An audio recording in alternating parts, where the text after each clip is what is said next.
Today's radio play, Grand Finale, is based on a most interesting story appearing in next Sunday's issue of the American Weekly, the magazine distributed with all Hearst Sunday newspapers from coast to coast. Front-page dramas are produced in the studios of the General Broadcasting Company.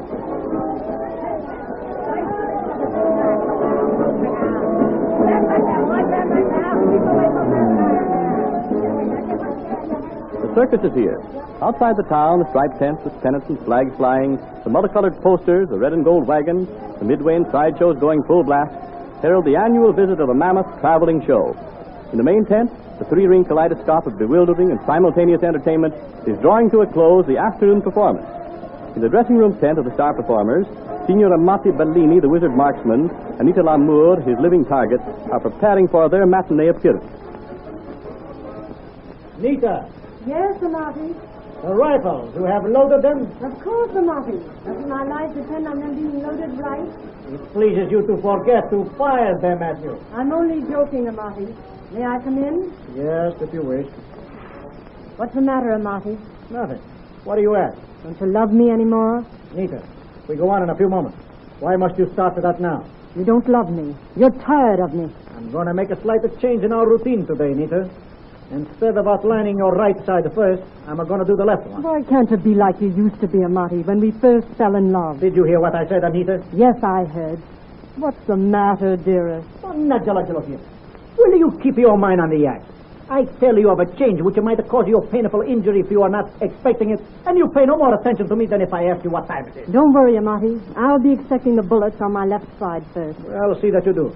The bullets are made of wax, of course. But a wax bullet fired from 20 paces could put one of your pretty eyes out, you know. I'm not afraid. The aim of Bellini is always steady. It's only his love that wavers. Why must you keep talking about a love? Is there nothing else to talk about? Once you could talk of nothing else. Have you forgotten?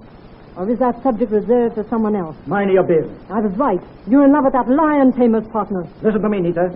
You'll keep Stella's name out of our conversation. You understand? I understand that you no longer love me. Lady, Nita. Here comes the Sam. Stop looking like a whipped dog and a smile. Are you ready? You're on in a minute, you know. Come along now and say Nita. Give the customers a great big smile today, will you? You know, you'd think you was really going to get shot the way you've been looking lately. I was just telling her the same thing when you came in, Sam. Get the rifles, Anita. Right away, Amati.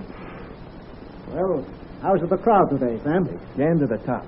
Say, while we're alone, Bellini, that dame of yours better snap out of whatever's eating her. The boss will be canceling your act. That's just a friendly tip. Thank you, Sam. I have been thinking of getting rid of her for some time anyway. Here's the guns, Amati. All right. Mr. Ringmaster, Amati Bellini is ready for his entrance. Okay, then let's go into the big tent.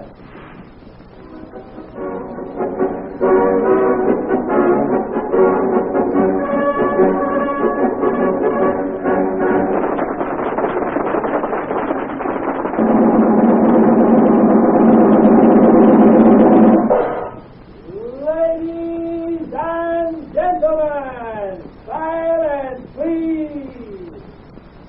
While Signor Amati Bellini, that wizard marksman, does his delicate, dangerous, and death-defying demonstration, you are requested to make no sound. I call your attention to the fact that if Signor Bellini's aim should falter, it would mean the death of his lovely living target before your horrified gaze. Ladies and gentlemen, Signor Amati Bellini. Smile, Anita. Smile in the bow. I'll try, Amati. Ready? Ready.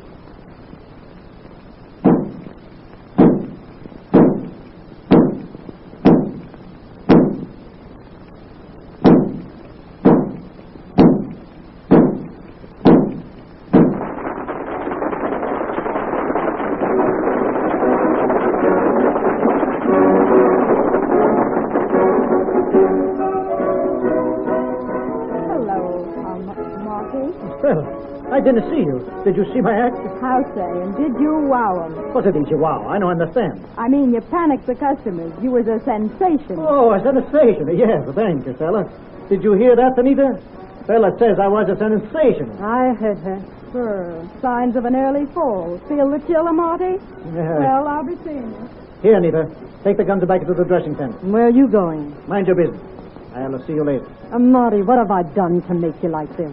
Why don't you love me as I love you? Santa Maria, are you going to keep that up?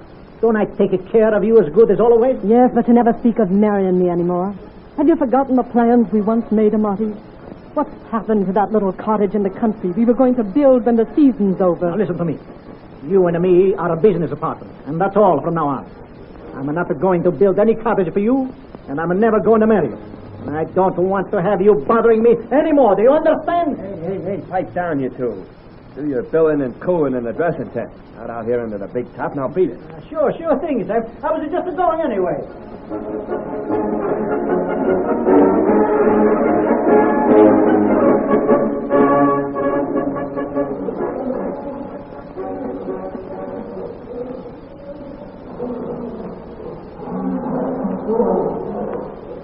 Bad cat, Nemo. Stop that growling. You ain't mad, you're just jealous. I won't feed you till you stop sulking like that. Having trouble with your pet, Stella? A cat's a cat, whether it's an animal or a human. You mean, My cat's jealous. Same as the one you got in your act. Oh, Nita. Yeah. Say, when's she gonna get wise that she's all washed up? I just told her everything is finished between us. You did? Honest? Yeah. Are you happy, Stella? How say? You do love me? Sure, Martin. Sure I love you. Who wouldn't? Ain't you the headliner? Yeah, that's right. I am.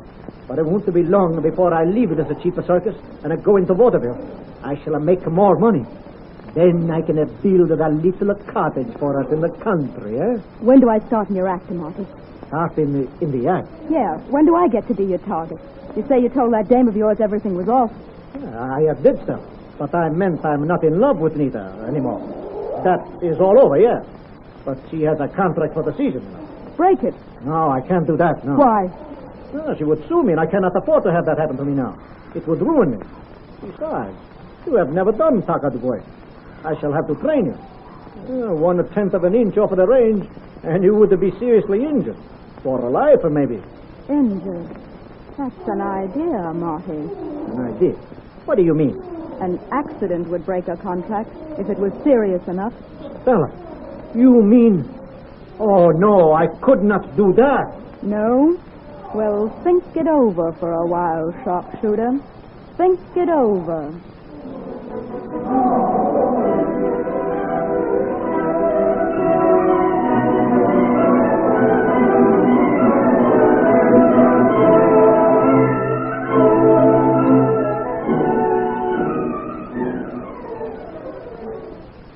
Lady, Nita, you're on next, you know. Marty isn't here, Sam. What? Oh, where is he? You're on next. Now, where is He he? left a few minutes ago. Said he'd meet me in the ring. Oh, well, come on, then. You go ahead. I'll bring the guns. They're in Amati's room.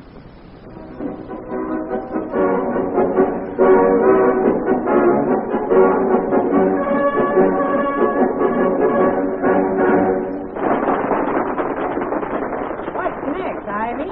Senior Amity. Well, here, read it yourself, Will. Senior Amity Bellini, the wizard marksman and his human target.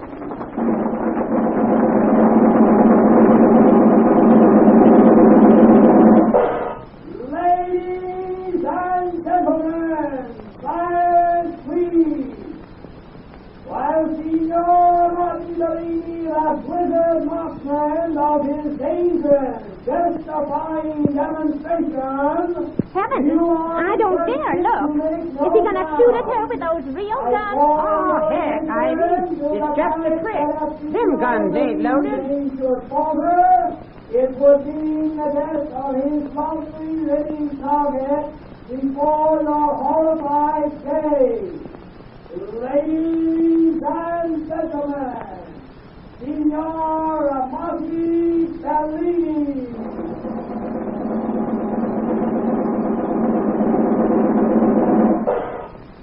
Taking aim. Oh, Quit your squealing, Ivy, and watch.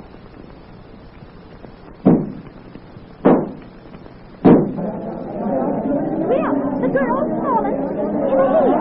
Did he hit her, do you suppose? Oh, don't be so gullible, Ivy. It's all fake so so you'll get a thrill.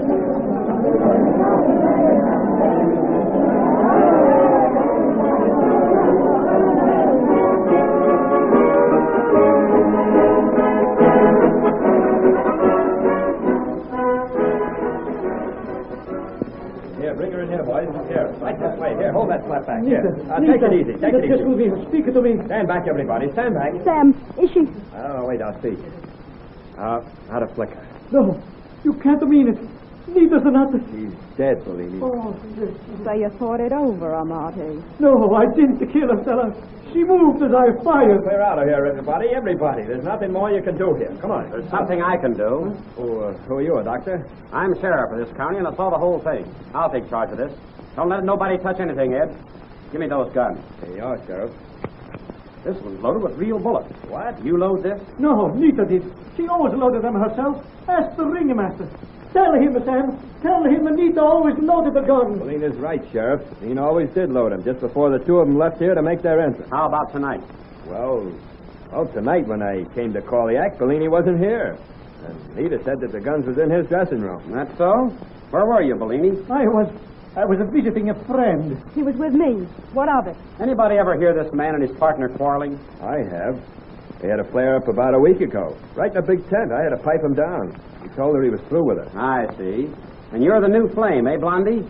You didn't plan this little accident between you by any chance. Who, me? I'm talking to you, ain't I? Listen, Chief, I didn't have nothing to do with this. Honest. I don't know what he's been up to, but I ain't mixed up in it. Sir, you don't think... Listen, Senora Sheriff. I tell you I'm innocent. I didn't know the gun was not loaded blind. Nita always attended to them because her life depended on it. She moved as I fired, I tell you. I never missed. Anybody ever hear this man make any threats against the dead girls? Yes, I did, Sheriff. He told me a week ago he intended making a change in the act. He was planning to get rid of Nita Lamour. But I only meant He told you that, eh? Well, Bellini, or whatever your real name is, I guess you shot yourself into a tough spot. The evidence points right at you. Hey, Blondie, what are you poking around in that trunk for? Oh, just looking. Hey, Chief, look, a letter. Give it here. Bert Green, Painted Post, New York. Anybody know who he is? Sure, that's Nita's brother. Yeah? Well, in that case, we'll just take a look inside. What's it say? Yes. What does it say? You win, Bellini. So you fired the shot. The lady killed herself. She says here she knew you wouldn't miss. So she was going to get moving a line of the real bullets she'd put in your gun. Oh, but why? Don't you know? No. She says so you could marry Blondie. Well, I'll just take this stuff along for the record. You stay here, Ed, till the coroner comes. Okay. So long. See you at the inquest. All right, now back to your places, everybody, and ready for the finale. Finale! Places, everybody! Gee, can you beat it? Beat the what, Stella? This Nita dame might have been dumb in some ways, but she sure knew how to stage a grand finale.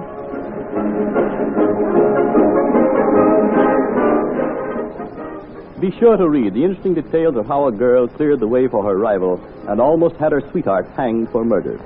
It will appear in next Sunday's issue of the American Weekly, the magazine distributed with all Hearst Sunday newspapers from coast to coast.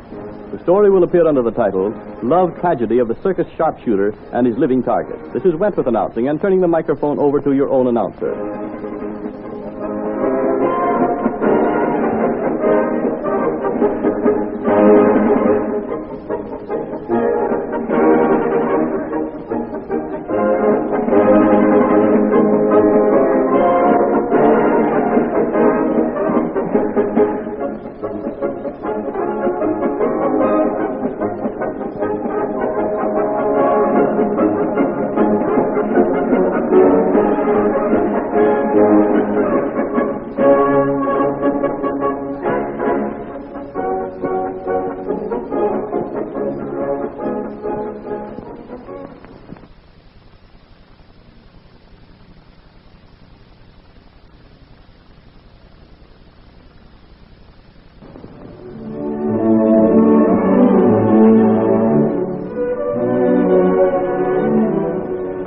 Radio play for today, Miss Scotland Yard, is based on an interesting story appearing in next Sunday's issue of the American Weekly, the magazine distributed with all Hearst Sunday newspapers